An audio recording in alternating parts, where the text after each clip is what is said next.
Hey guys, welcome back to Contest Prep University. I'm Klemczewski with Adam Atkinson, and I'm always excited to start a new series, Adam, because it's a topic we can pick apart and bring to people's attention in ways that they may not hear, but even if it's something we brushed up against in the past. So if you're okay, Adam, I want to talk about coach-client communication. So coach-client communication. And this is a process that starts from the first time you communicate with somebody. And this just happened yesterday. A prospective client, somebody looking for a coach, reached out and said, hey, here's my information. Here's why I contacted you. And so this is an important step that I think a client and a coach should understand. Number one, it's kind of speed of response, right? Because a lot of people today are sending the exact same message. She could have blind copied or carbon copied that to a dozen different coaches. So those initial steps tell people a lot about each other. And so as I'm judging her and she's judging me, we're going to see if this is a good fit. So Adam, the first thing I look for from a client is, are they just saying, hey, I'm looking for a coach and that's it? Or are they sending me some information, some background? Are they understanding the process intuitively? So sometimes even on that first communication, they're sending pictures and some stats and maybe even progress photos currently. And here's what I'm working on this year. Here are the contests I'm thinking about. So I always appreciate that as a first step. What are you looking for when a client reaches out? Yeah, just a kind of context of how they're sending me everything. Interestingly enough, just this week, I had a client interested in possibly switching to me because she had heard that my communication was good. And her biggest issue with her coach was, he's not telling me way ahead of time what we're doing. And I kind of defended him for her and said, that's not going to be any different than me. This is a week-by-week process where we look at everything.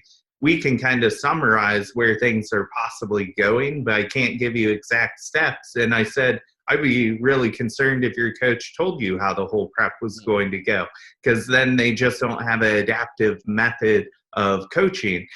So, and with emails like that, I feel like it's really my job to protect the industry, because if I just take on that client and say, oh, I'll tell you everything, well, then the moment she's not happy with me for whatever reason, she's going to ask somebody else aside from me. So I really do look for people who I feel like are mature and will definitely be open to having, don't be afraid to put some emotion in your check-in and say, I'm frustrated because I'm not losing. The last thing I want is for someone to pretend that everything's okay, and then you find out it's not when it's too late. Well, you defended him. Now I'm going to step in and defend her for a second and just say that, maybe what she meant, or one nuance of the question is, the coach just doesn't even, he's always reactive. He doesn't even know where I'm at. He's always like, I don't even, who were you again? Who is this client? Instead of saying, hey, look, here's what I want to do. Since you've got this much time and this, I'm going to give you kind of an overview. Here's how I like to work with clients.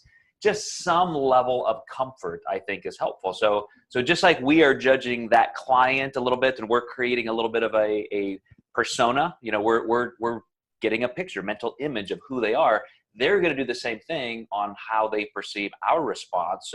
So to be understanding, as you said, and ask for some clarification, but also I think they are looking for some concrete information. How do you work with clients? I hear that question all the time. Tell me your process. Yeah, absolutely.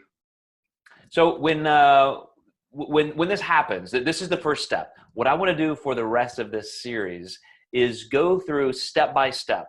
Not only that initial place where it's okay, we're going to decide whether we're working with each other or not, but then getting into how we start that programming, how we describe the communication is going to roll forward. So you guys stay tuned. In the next 4 or 5 episodes in this series, we're going to cover client and coach communication through every single layer. So see you next time in Contest Prep University.